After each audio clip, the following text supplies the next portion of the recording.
Hi, I'm Lisa, coordinator at Right to Remain, and today we've got a short video for you about delays in asylum and immigration cases. We get so many people contacting us about delays they're experiencing in their cases, usually Home Office delays. People waiting for months, years. Someone I spoke to recently had been waiting for 3 years for their substantive interview in the asylum claim. People who've had their substantive interview then waiting for months, maybe years, for a Home Office decision. For people with asylum, immigration or human rights cases, waiting for months and months for an appeal hearing, and then back to asylum if people have got new evidence to submit as further submissions, further evidence to be considered as a fresh claim. People have submitted this evidence to the Home Office and are then waiting months and maybe years for a decision on that too. The Home Office say on their website that asylum cases should be decided within 6 months, but actually the Home Office themselves have abandoned this 6-month target because they weren't meeting it in most cases, so I'm not sure why they still have this up on their website. The most recent statistics are that more than 70% of people were waiting for more than 6 months for a decision on their asylum claim.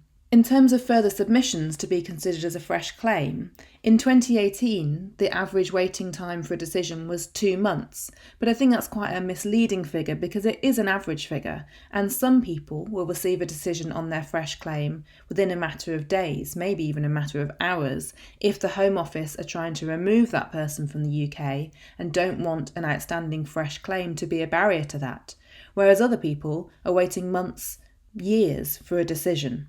There was huge problems with delays before, last year, the start of this year, and of course COVID-19 has only made things worse.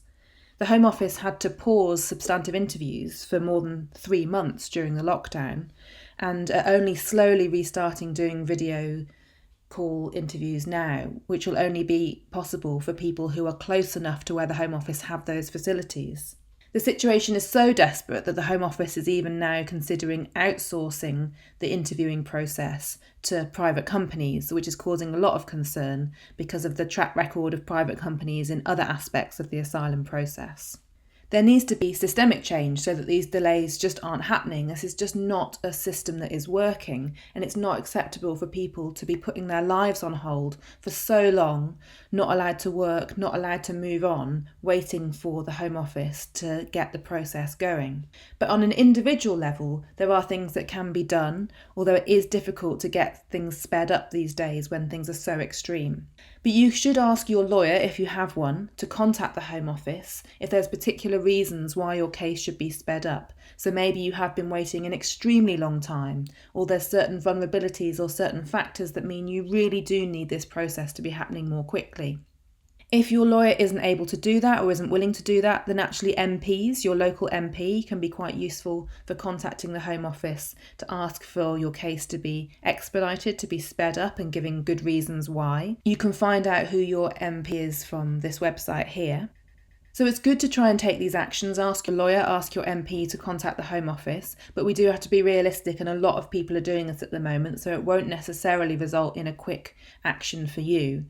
You also need to be really aware that if you're pushing the Home Office, asking the Home Office to speed up, particularly at later stages of an asylum claim, you might be asking the Home Office to speed up a negative decision. So you've got to be really prepared for that happening. So if you're calling on the Home Office to speed up and take a decision on your further submissions to be considered as a fresh claim, you've got to be ready for pushing them to make a quick decision that then turns out to be a negative decision. And at that point in your asylum claim, you're at risk of detention and removal from the UK.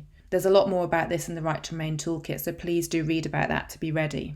While you're waiting, it is really important to try and keep active, keep thinking about your legal case, even though that's so difficult when you've been waiting for so long. When things do happen in legal cases, in asylum and immigration cases, they often happen really, really quickly. So it's a really good idea to be prepared for each stage of the process that's coming next while you're waiting. If you're waiting for an asylum substantive interview date, there's so many things you can do to prepare for that interview. It's a really important stage of the process, and we've got lots in the Right to Remain toolkit here and in the online zine about preparing for the asylum interview here as well. If you're waiting for a Home Office decision, you really need to know what will happen if they give you a negative decision. Have a look at the After a Refusal page of the Right to Remain toolkit and be ready. Be talking to people, be making relationships with people like your MP who might be able to help if things go wrong. And you need to be ready for what will happen if a fresh claim is rejected.